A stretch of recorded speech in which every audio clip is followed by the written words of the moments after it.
everybody. Let's settle down.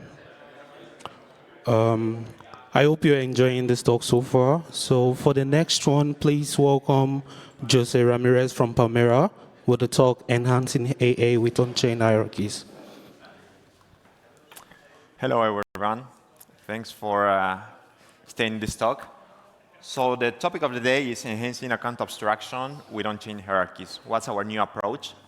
But first, we need to start thinking about how it arrived account abstraction and smart accounts. So we're gonna delve into like a history of smart accounts, how you can optimize it, how you can customize it with modules, plugins, and then what's our approach for that.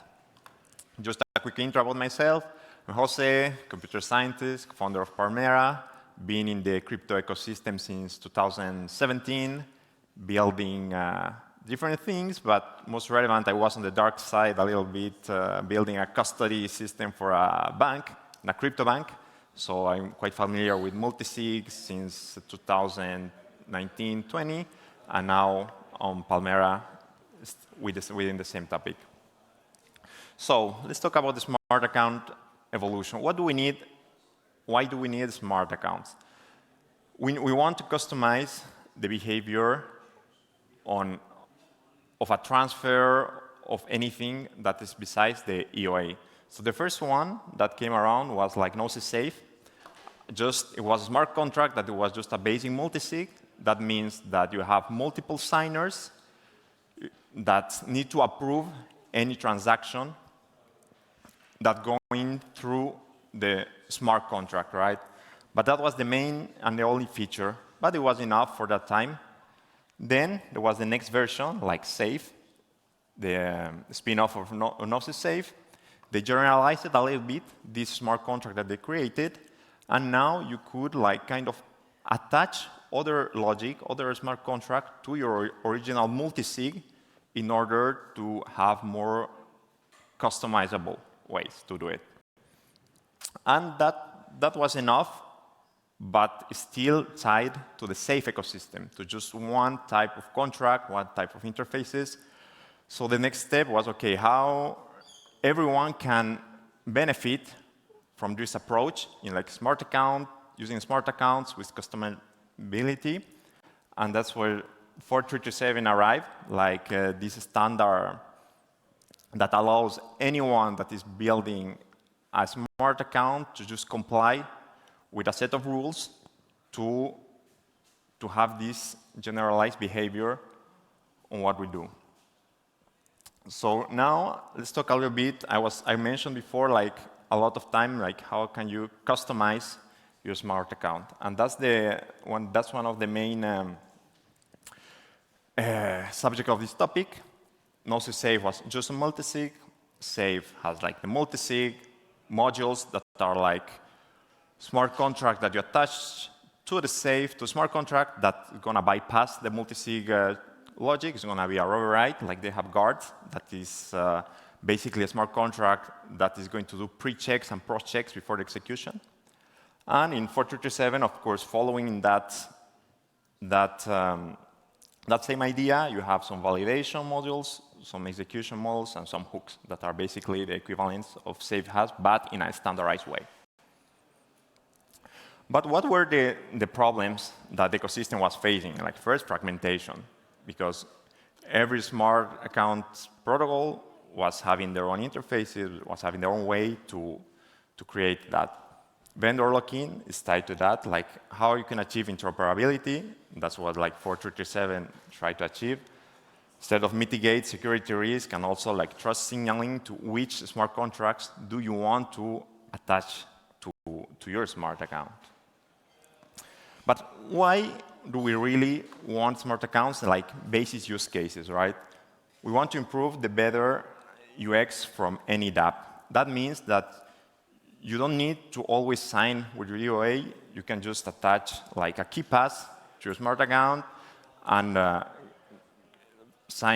approve the transaction with your Face ID. You can set up like session keys, so you can give a specific dApp the authorization to run and use the funds from your smart account You can create batch transactions. Another side regarding also to gas, that is a constraint with EOAs, that you always need to have gas. In this case, with smart accounts, you can just you don't need that. There is another entity that we're going to see later on that is in charge of paying for that cost, and that is embedded within the smart contract customization. And in terms of security also, EOA is problematic, as we all know. You just need the private key to move everything. In this case, with the smart account, Safe was using multi-sigs. You can have like a social recovery mechanism, setting up different signers that can be your friends or other entities. With attaching new contracts, new custom logic, we can also use new cryptographic primitives. Like that will be very useful for quantum resistance. And like hybrid custody setups, basically the same thing as probably as a social recovery, but using an entity as a third-party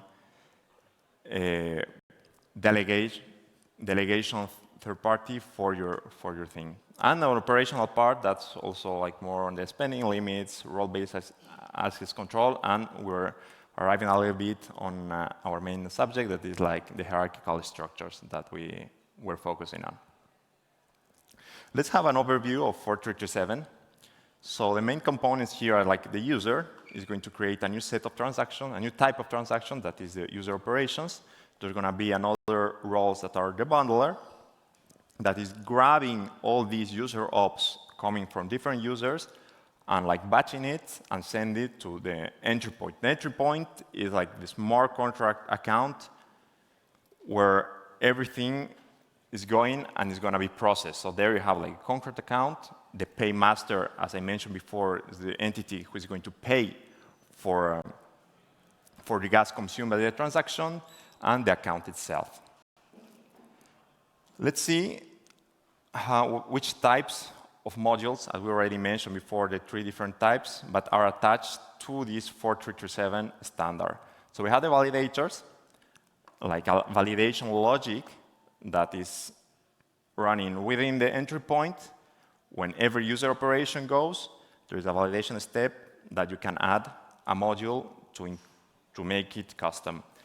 On the execution side, the same. After a validation step has been accepted and approved, you can enforce like different execution flows. In this case, you can maybe, a good example is like an intent-based system. When you want to have like a token to A to C, you have to pass to 2-3 different steps before, and you can enforce this flow to be within the execution module. And the hooks, that's mostly like post and execution checks before the transaction is going to be executed, right? And now let's see how this is plugged within the 4327 in more detail. So here we have like the whole high overview about the account abstraction users, sending the user ops, the bundling, submitting the transaction, and then the entry point, of course, is doing like step one is like 4327 validation. Then you can add the plugin, so that's where the plugin is coming in. Second step, the paymaster is going to validate, approve, good.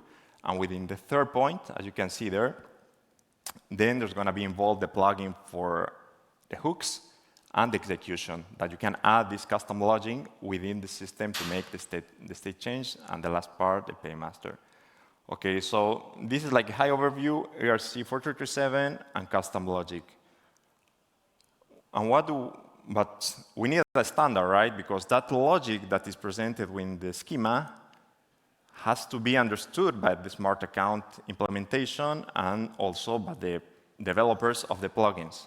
So we need a specific interface for how we can install this module, this plugin, how we're going to manage that module, how is going to be like this execution of the logic, of the custom logic being implemented within the smart account, and the same for the logic.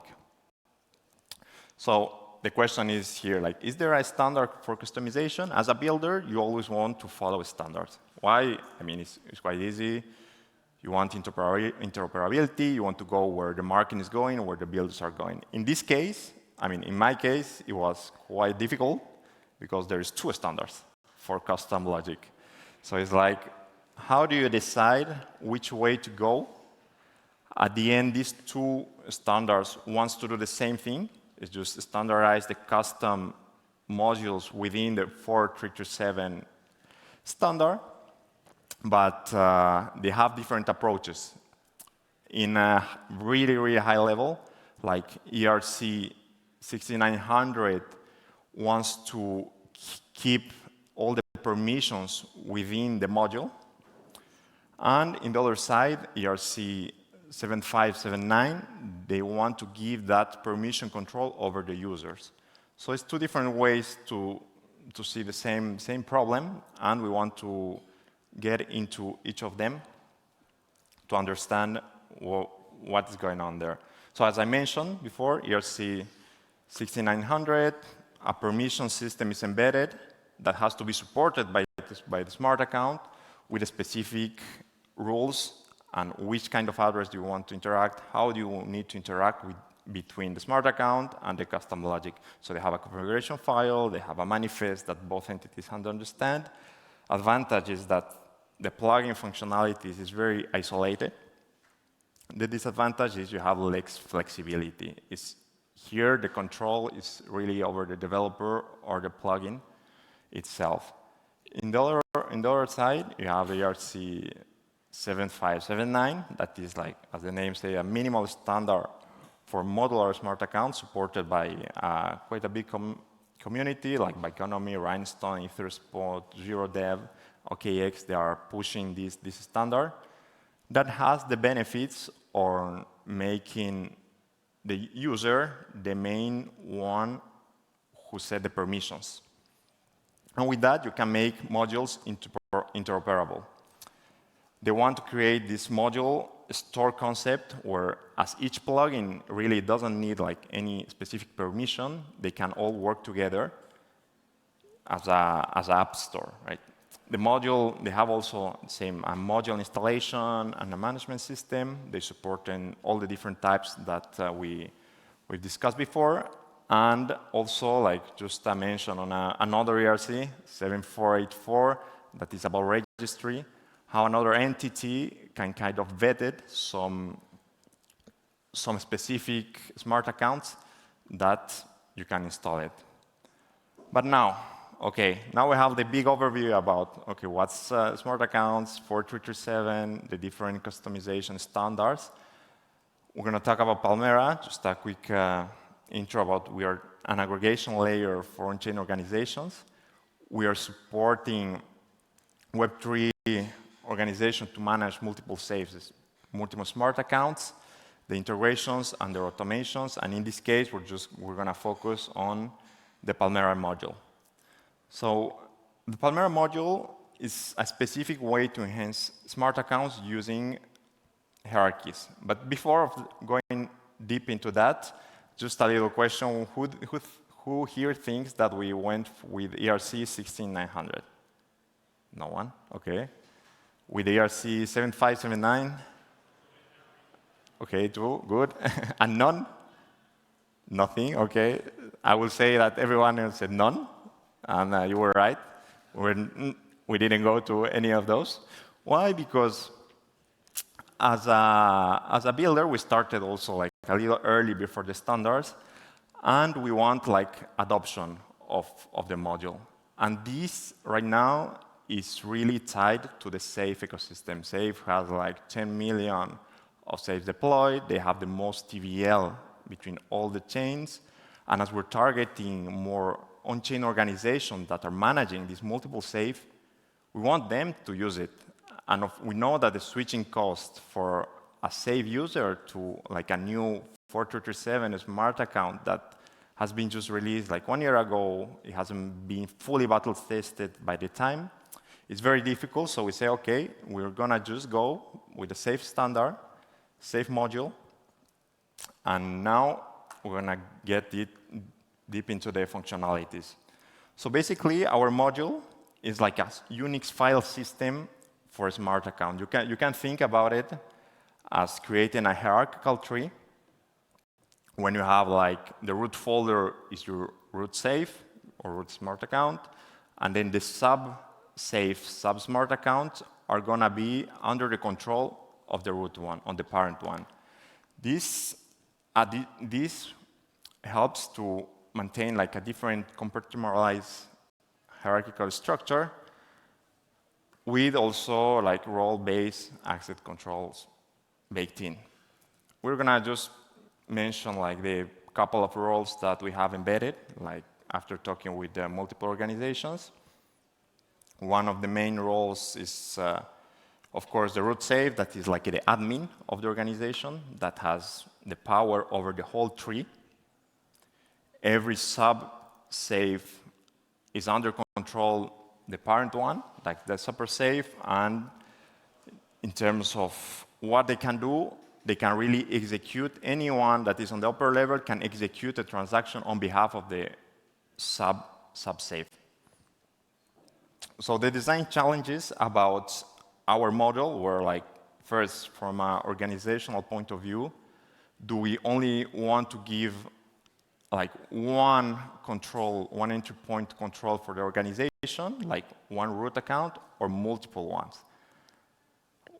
Then, on terms of, okay, organization, they have multiple departments, they're managing multiple safe. Each safe can also kind of like just quit the organization, can just be deleted from this hierarchical structure that is enforced by our module, and what's going to be the role assignment. And on the technical side, it was also more on the, are we going to just have like the module as a singleton where all the mapping between the organization and their safe is going to be stored, or we're going to create like more proxy-based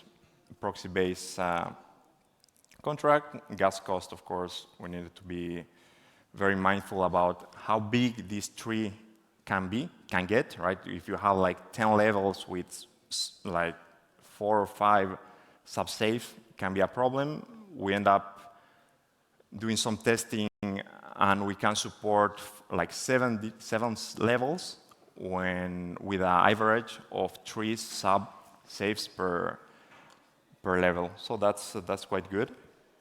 And the logic for uninstalling and unplugging the module. So we went with the multiple root structure to give any organization multiple ways, 2 or 3 or 4 like root admins. In this case, like a very quick example can be within the Avara entity. You will have like one root safe for Ave, one root safe for Lens, and then under those, you will have all the different groups that are within this organization. So that gives more flexibility for the organization to set it up, their structure. But this also, like, as we were talking about trees, we want to give flexibility within the organization of the tree system. And you can like move some branches. Of course, for this operation, you need the approval of the admin account, the root safe in this case. You can delete a branch, but that's specifically for the rage quit example. As a sub-branch, you cannot quit just because you want it. You need approval of the admin. And more specific use cases for this hierarchical structure that I presented, like the DAO management. That's the one that I think we can really very easily visualize when an organization have multiple departments, multiple groups, and each one will have his own smart account with his own set of signers and his own set of rules to execute anything, but with like some control from the upper level. And in this case, we can attach another module to make that admin to make the community part of the admin with like some on-chain voting mechanism. Another use case can be like grants distribution.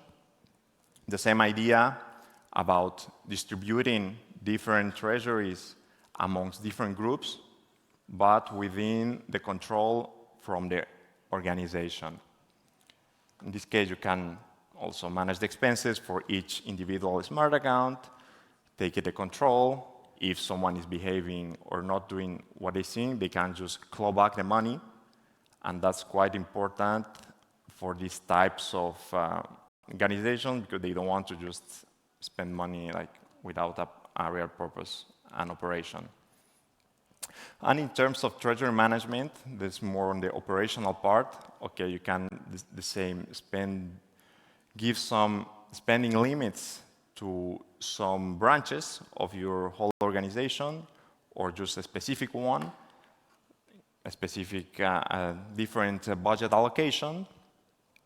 And another use case that it's a little different is more on the like DevOps side, let's say it, when you can, for example, use this hierarchical tree to create multiple sub-smart accounts, and each one is going to be like the admin of the deployer of your protocol smart account. So in this case, you can keep this control within multiple safes to all the deployments that you're doing for your protocol in a much safer way than just being an EOA doing the deployment and have the ownership of the smart contract.